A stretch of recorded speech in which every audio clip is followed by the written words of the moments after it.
Gente, bem-vindo mais uma vez ao Papo Vira Mundo. Desta vez nós estamos com meu amigo aqui, Gustavo. Ele tem um nome bem longo, né? João Gustavo Pecini Amarante Mendes. É isso aí. Mas o pessoal trata ele por Gustavo na academia, e Gustavo Mendes, talvez. Amarante Mendes. Gustavo Amarante Mendes. O Gustavo é professor do ICB, Instituto de Ciências Biológicas. Biomédicas. É lá no topo do campus Butantã, né? Lá um pouquinho, tem duas sedes lá, né? Uma mais à direita, quando chega lá em cima, né? E uma à esquerda no lado do Odonto, né? Temos um bloco com o ICB 1, 2 e 4. E depois, do lado do HU, a gente tem o ICB3, que é onde tem administração, e um dos departamentos que é anatomia. Tá? Ah, tá. Então, e o professor Gustavo trabalhou já comigo em algumas comissões, ou numa comissão, e a gente então fortaleceu os nossos laços. Ele tem opiniões muito interessantes, que vocês vão talvez algumas delas vivenciar aqui nesse papo, e vamos ver. E a primeira coisa, assim, Gustavo, que eu queria te perguntar, eu fiquei pensando no que eu iria te perguntar, aí tu pode divagar à vontade, tem todo o teu tempo, né? Mas assim, quando eu estudei para o vestibular, eu tive bastante trabalho em aprender biologia. Eu não tive formação de segundo grau em biologia, que eu fiz um curso técnico. Sim. E assim, aprender o ciclo de Krebs para o vestibular me deu assim uma dor de cabeça muito maior do que qualquer equação, matemática e tal, que eu acabei vir aprendendo mais tarde. Aí eu queria saber de ti, assim, se tu eras um bom aluno em biologia, se tu gostava de biologia, tua identificação assim com a matéria, como é que era isso? É interessante que você perguntou, porque o meu foi quase o contrário. Meu pai é um engenheiro eletrônico formado no ITA, um dos caras mais inteligentes que eu conheci. Trabalhou com o primeiro computador aqui no Brasil, um IBM, que tinha uma sala gigante. E eu sempre fui muito admirador dele. E sempre fui muito bem em matemática, física, química, né? Então a minha primeira opção era ser um engenheiro. Olha só. Eu sempre pensei em ser engenheiro e tal. E aí o que aconteceu, quando eu entrei no antigo colegial, né, o primeiro científico, eu tinha que escolher no colégio qual área, se eu ia exatas ou biológicas. E eu tinha escolhido a princípio exatas. E aí apareceu um Globo Repórter, acho que o Globo Repórter estava iniciando, e o Sérgio Chapelain, ele foi lá apresentar uma das primeiras matérias, acho que eu lembro pelo menos, engenharia genética. Uau. Certo? Que é hoje a biologia molecular, né? E aí quando eu vi aquilo, eu falei, peraí, essa é a engenharia que eu quero, mexer no gene, mexer nos indivíduos, no organismos vivos, DNA, etc. E aí eu mudei de exatas para biológicas, a única mudança era que eu tinha que ter aula ao sábado, o currículo era o mesmo, né, no colégio, estudei no Colégio Pio XII, aqui no Morumbi. E daí comecei a fazer biologia, também já gostava um pouco da área e tal. E daí foi isso, daí os professores também eram muito bons e juntou com essa ideia de... Essa ideia era engenharia genética. Engenharia e tal, né? Então construção de genes e etc. Foi a partir daí. Mas então tu eras um bom aluno em biologia, tu gostava? Eu gostava também de biologia, bastante. Então, botânica não era bem a coisa. Genética, eu gostava bastante de genética, né? E de biologia celular, tal, que é uma parte do que eu faço hoje, apesar de ser professor no departamento de imunologia, minha formação de mestrado, doutorado, foi tudo em imunologia. O meu pós-doc, quando eu fui para a Califórnia, eu fiz em biologia celular, biologia tumoral, né? E principalmente vias de sinalização bioquímica, né?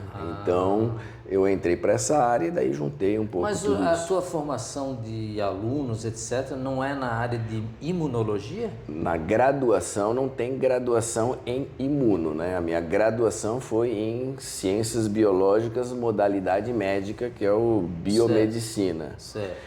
E daí no mestrado eu já vim aqui para a USP E daí fiz mestrado em imunologia, depois doutorado em imunologia, e aí fui adiante. Não, mas eu quis dizer, as tuas orientações, né, os alunos que tu orientaste... Que eu oriento agora... Agora são em imunologia ou biologia? Então, imunologia, né? O grosso da minha orientação é no programa de pós-graduação em imunologia, mas eu mais recentemente faço parte também do programa de pós-graduação era antigamente Biologia Celular e do Desenvolvimento, agora fundiu com outro programa, que esse era do Departamento de Biologia Celular, aí fundiram-se os dois programas do Departamento de Anatomia e agora a gente tem um programa de Biologia de Sistemas. Então eu também oriento para esse aí, mas apesar de meus alunos defenderem mestrado, doutorado e receberem título de mestre ou doutor em imunologia, grande parte do que eu faço é biologia celular de células do sistema imune.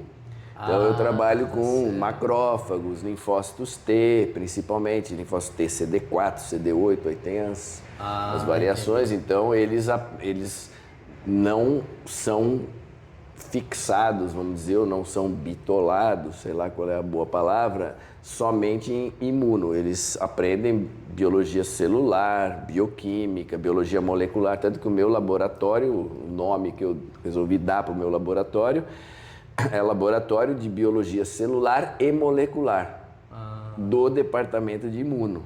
Então eu tenho 3 áreas que... Instituto de Ciências Biomédicas, do ICB, Instituto de Ciências Biomédicas. Da Universidade de São Paulo. Da Universidade, claro, Universidade de São Paulo, só poderia ser. Tá? Sei. Então quer dizer que toda pessoa que trabalha assim com imunologia, ela tem que estar trabalhando num laboratório? Não existe assim estudos teóricos que engenharia, por exemplo, eu posso fazer um experimento, posso ir no laboratório medir, mas eu posso trabalhar num modelo matemático. No teu caso não tem isso.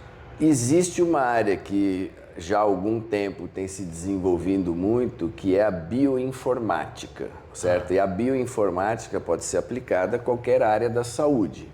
Então, existem bioinformatas que fazem a sua pós-graduação em imunologia.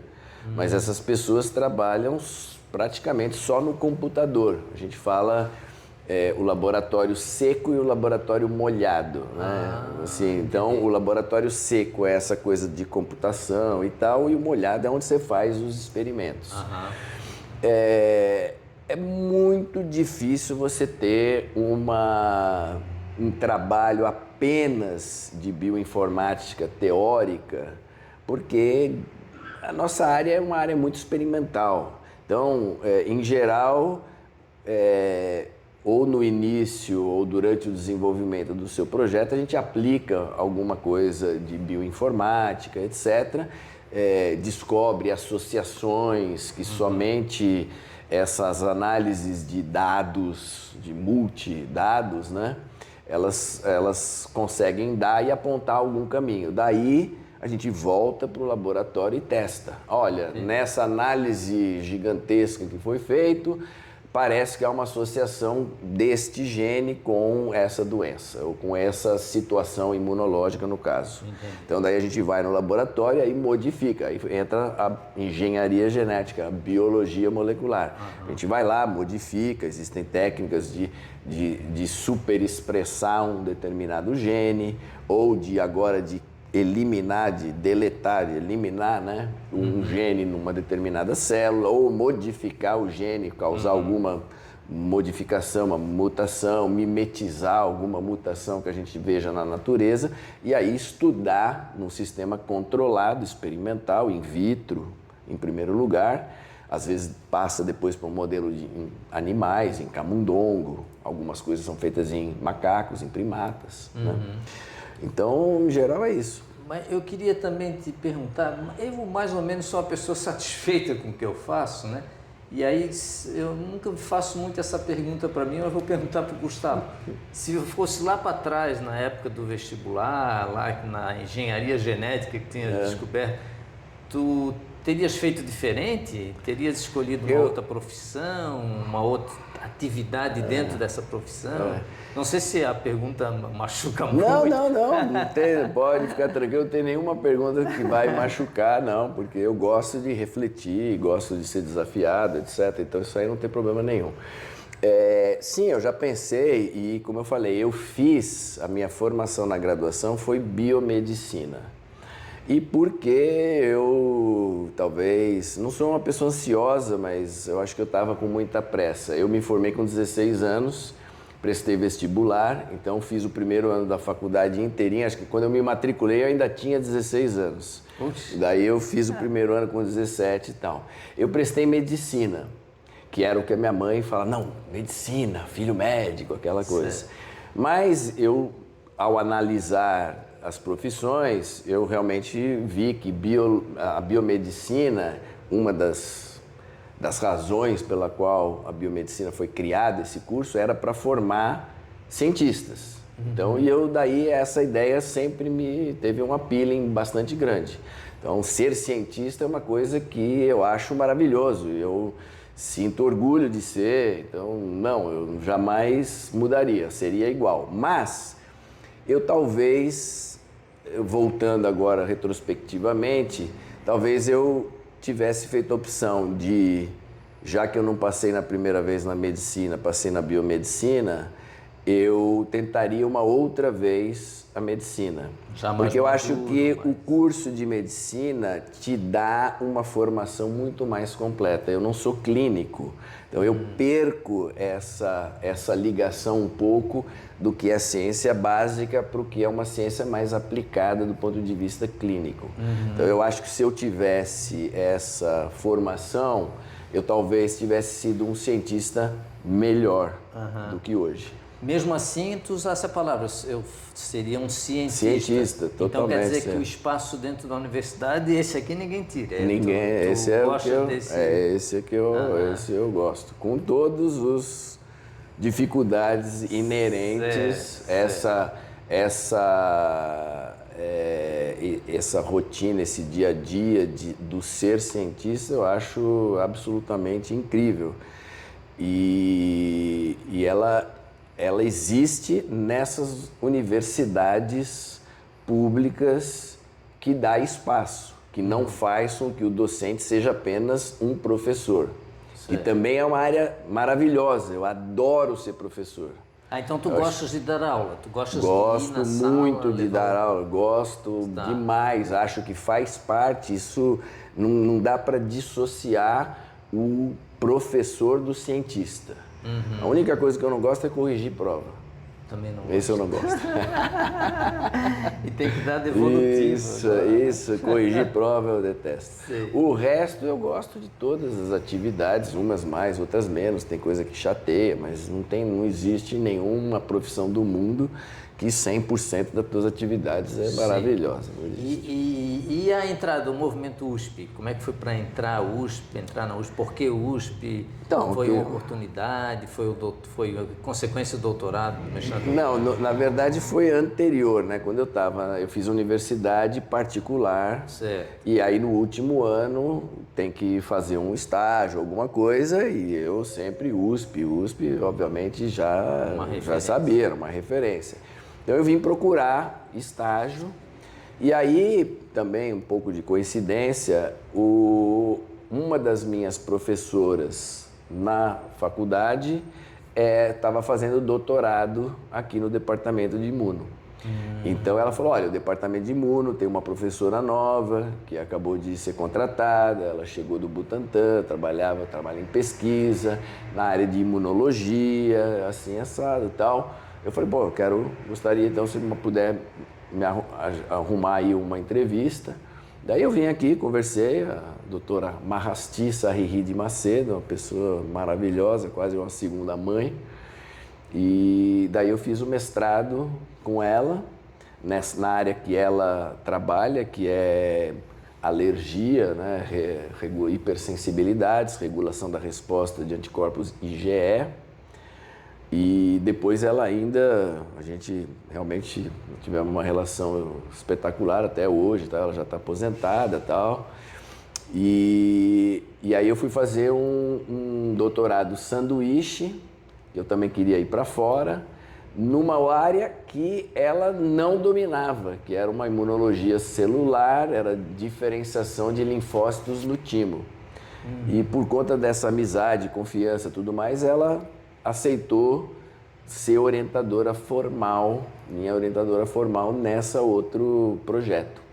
Daí eu fui para fora, fiquei 2 anos no Canadá e daí voltei. No doutorado isso, No meu doutorado, fiz 2 anos sanduíche. Tá. Naquela época... Foi sozinho? Eu fui já casado, a minha primeira mulher foi junto. E aí depois voltamos, daí eu terminei o doutorado aqui com ela, sob a orientação dela. E depois fiz ainda um período de um pós-doc pequeno no próprio departamento, com outro professor, Carlos Alberto Moreira Filho, que está na pediatria, na saúde pública. Atualmente saiu também, se desligou do ICB.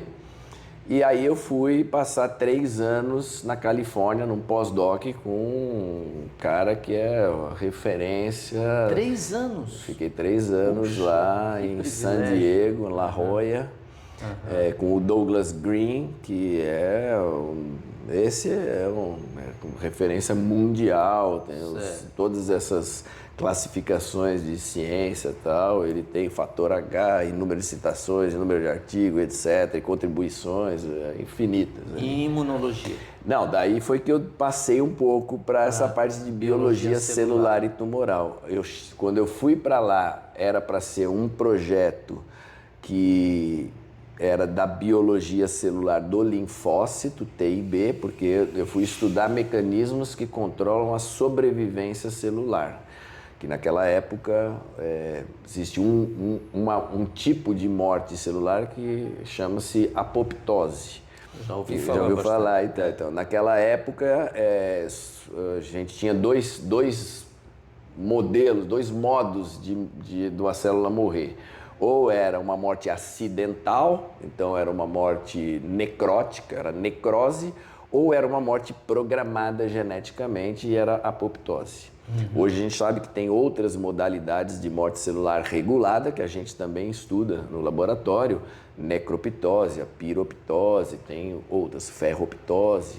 Então, eu fui para lá para estudar esses mecanismos de morte e sobrevivência em linfócitos para entender a imunorregulação, a regulação do sistema imune. Mas daí logo que eu cheguei, ele propôs que eu mudasse para câncer, para uma área mais de estudar biologia de tumor, e eu fui estudar um oncogene, que é BCR-ABL, é um oncogene que é fruto de uma translocação de 2 cromossomos, o 9 e o 22, e que era o responsável por um tipo de leucemia mieloide crônica, que era talvez uma das formas mais dramáticas de leucemia. Não tem cura, justamente porque essa proteína ela tem uma atividade enzimática de tirosina quinase ou sinase, ela fosforila uma série de substratos, desencadeia uma cascata bioquímica muito exuberante na célula e faz com que a célula fique resistente à morte. Então o tratamento com quimioterápicos era ineficaz. Por conta de saber qual é a estrutura dessa proteína e a sua atividade enzimática e como é que é o sítio catalítico da molécula, há alguns anos atrás, já há bastante tempo, se desenvolveu um inibidor, certo? Direcionado especificamente para ela, que são os chamados TKIs ou TKIs, né? Os Tyrosine Kinase Inhibitors. E o primeiro... Que seria um remédio. É um remédio, hoje é a droga mais eficiente contra câncer que tem, essa daí. Ela é específica para aquelas formas de câncer que são derivadas ou decorrentes da expressão dessa molécula quimérica BCR-ABL. Existe outras tirosina quinases, outros tipos de tumor que também são, tem um certo efeito também essa droga. Mas aí se vê então uma ponte entre a pesquisa de laboratório e já chegando na ponta um remédio. Isso deve ser fantástico. Não, isso é maravilhoso, então, isso é incrível, mas a minha participação... Mas tem uma contribuição tua, lógico que eu não vou dizer que tu descobriu a droga, mas nada, assim, então, isso. Tá lá em algum... É bacana participar, mas justamente daí o que aconteceu? Essa leucemia, que era das mais graves e incuráveis, né, passou a ser agora um dos cânceres mais bem tratáveis. Então, eu acabei mudando por várias coisas, não trabalho mais com leucemia mieloide crônica, a gente faz uma outra coisinha às vezes, mas eu mudei agora para melanoma como modelo biológico para eu entender resposta imune contra o tumor ou modelos de tumor. Como era esse? Assim?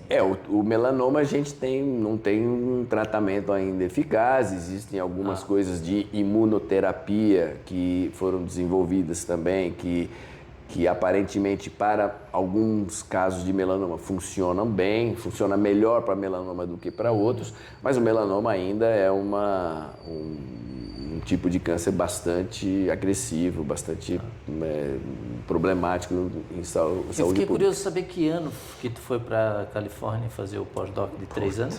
Deixa eu ver aqui, para Califórnia foi 94, no final de 94. Daí eu fiquei em 95, 96, 97. E veio ao Brasil nesse período? 3 anos sem vir ao Brasil, fiquei lá, ficamos lá direto. A minha filha mais nova, a Isabel, nasceu lá na Califórnia. Antes disso, quando eu estava fazendo sanduíche no Canadá, eu também, o meu filho mais velho, o Gabriel, nasceu lá. E depois, nesse intervalo, quando eu estava de volta no Brasil para terminar o doutorado também, daí nasceu a Mariana, então eu tenho 3 filhos. Entendi. Então, um de cada nacionalidade. Puxa, que coisa! Interessante, né? Eu também tive essa experiência de viver um tempo longo fora do Brasil e assim, a minha volta... Bom, eu não sou entrevistado, né? Não, mas só fazer claro, enriquece aqui, claro. Mas a minha volta eu achei tudo muito estranho, assim, uma coisa que eu me lembro que eu achei muito estranha era a cor das pessoas, né? Porque eu vivi na Inglaterra com pouco sol, por 4 anos vendo só pessoas branquíssimas, né? Aí chegava aqui, eu via o meu cunhado, os meus amigos, pareciam tudo negros, assim, porque era tudo muito escuro, eu achei muito interessante isso. O poder do sol, o sol é maravilhoso. Eu fiquei, depois disso também eu passei, quando eu já era contratado aqui, eu vivi 1 ano na Irlanda, bem pertinho aí de onde você estava ali. E sem sol ali, até que na época que eu estava, diziam que foi um dos melhores anos, né? Mas ali chove muito, você deve ter ficado, que é muito cinza, né? Inglaterra, Irlanda ali. Sim, Então a falta de sol é muito deprimente. Eu estava em Liverpool, que é bem perto é um canal, né, que separa da Irlanda, mais ou menos assim. Mas uma outra coisa também assim que eu queria te perguntar é que quando a gente aprende, vou dizer assim, aprende ciência, se fala muito em hipótese, né? Sim. Se fala assim, hipótese, a tese, a comprovação da hipótese, que é um método científico e tal. Em engenharia, muitas vezes a gente consegue levantar alguma hipótese e ir atrás dela para ver se ela é validada ou não.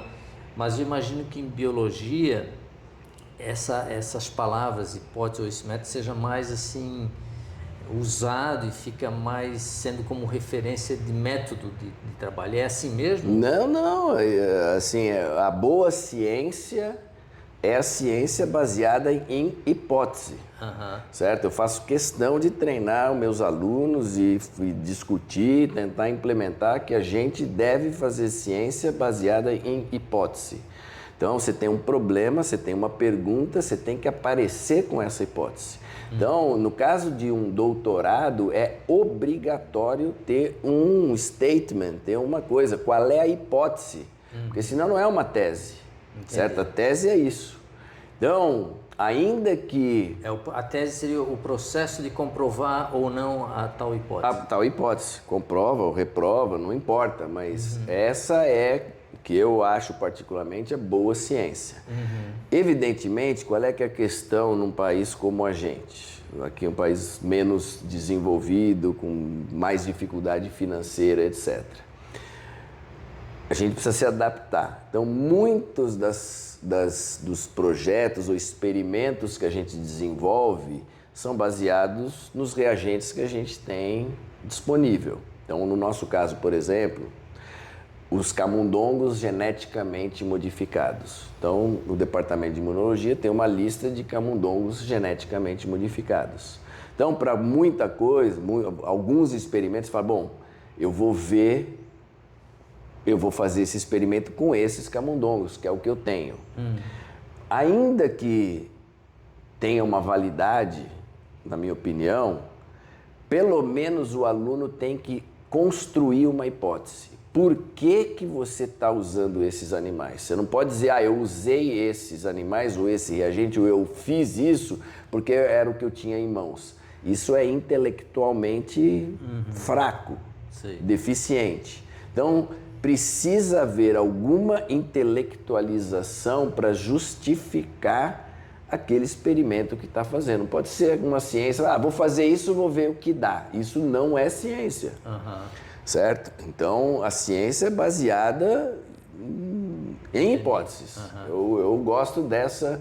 Então, mesmo para o mestrado, que é uma dissertação, né? Não é uma tese, eu procuro incutir em todos eles, sejam meus alunos mesmo ou os alunos do programa, eu falo que precisa ver qual é a hipótese, você escreva isso, que você não está perdendo nada, você só está ganhando. Escreva uma hipótese e depois você vai testar.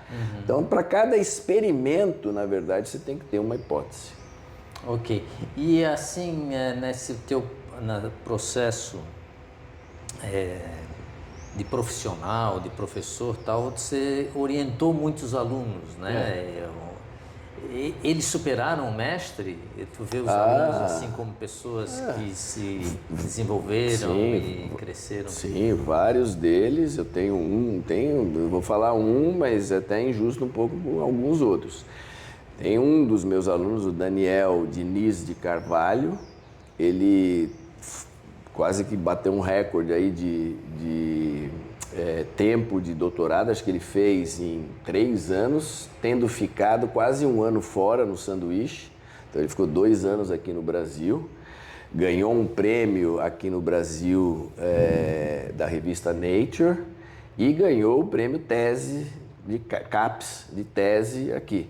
Hoje ele é professor na Universidade de Toronto, no Princess Margaret Hospital.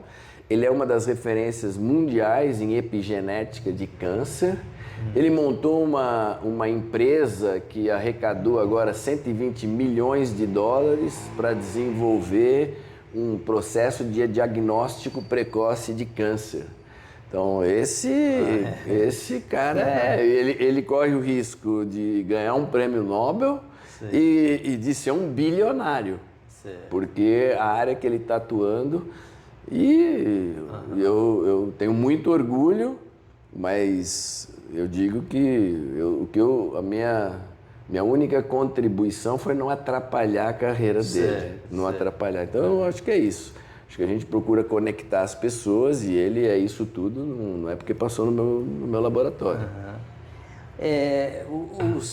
As pessoas que estão nos escutando, se por acaso elas desejarem, na primeira entrevista que a gente fez com o professor Luiz Fernando Ramos, está aí no site da gente, e se vocês olharem essa entrevista, numa certa hora ele fala de uma terceira fase na vida, né? Então eu vou perguntar para o Gustavo como que ele entende uma terceira fase na vida, não sei... Agora eu não me lembro qual era a primeira e a segunda, mas assim, nessa época que nós estamos já como cientistas mais maduros, etc., se ele vislumbra alguma mudança de trajetória na vida para satisfazer alguma ou curiosidade intelectual ou algum desejo que ficou esperando algum tempo, se tem alguma coisa assim que ele pensa em fazer para o futuro, como atividade da vida. da vida geral. É que assim, a profissão seria muito fácil, né? Não, então, a terceira fase, se é, vamos dizer, a gente, não sei se foi essa a divisão, né? Mas se a gente divide uma fase pré-profissional, onde a gente está se formando, depois essa fase profissional, né, que a gente está desenvolvendo, a terceira fase eu vejo a questão da fase que você se aposentou. Então, se for responder o que eu farei ou qual é a minha perspectiva após terminar ou no finzinho, entrelaçando uma coisa com a outra, eu tenho, acho que eu já comentei com você, eu tenho sempre tive muita atração com a natureza. Então eu gosto de estar com a natureza me recicla, de fato é extremamente, para mim é fundamental do ponto de vista de saúde física e mental. E a gente, agora a Karine e eu, compramos uma terrinha, um pedacinho de terra em Piracaia, perto aqui de Atibaia, perto da represa. E a gente está querendo cada vez mais passar mais tempo lá. E eu andei fazendo cursos de permacultura, de agrofloresta. Então eu gostaria muito, se eu tivesse tempo e mais para frente, de investir nessa coisa da integração minha, da minha família, dos meus amigos, etc., com a natureza. Então, plantar, sobreviver ou viver daquilo que a gente planta. A plantação não é monocultura, são culturas, são consórcios de legumes, etc., e frutíferas, e árvores que depois dão biomassa. Então, isso não é a minha área, não fiz agronomia e tal. Mas eu tenho curiosidade, então, de investir por isso. Então, essa é uma coisa que me interessa bastante, essa integração. Eu sempre tive também essa coisa com o meio ambiente, né? Sempre tem que preservar o meio ambiente, o mundo está meio complicado e tal. E o racionalismo que existe por trás dessa conversa que a gente teve de hipótese, de método científico e tal, ele não entra em conflito com essa abordagem mais orgânica da natureza? Consegue conviver bem nessas duas praças? Não, porque aparentemente tem uma série de experimentos mostrando que diferentes plantas fixam na terra diferentes elementos químicos. Certo. E um colabora com o outro, há uma integração. Depois existem outros, de novo eu estou falando com menos propriedade científica, porque não é a minha área de estudo, né? Certo. Então eu não li com essa profundidade toda.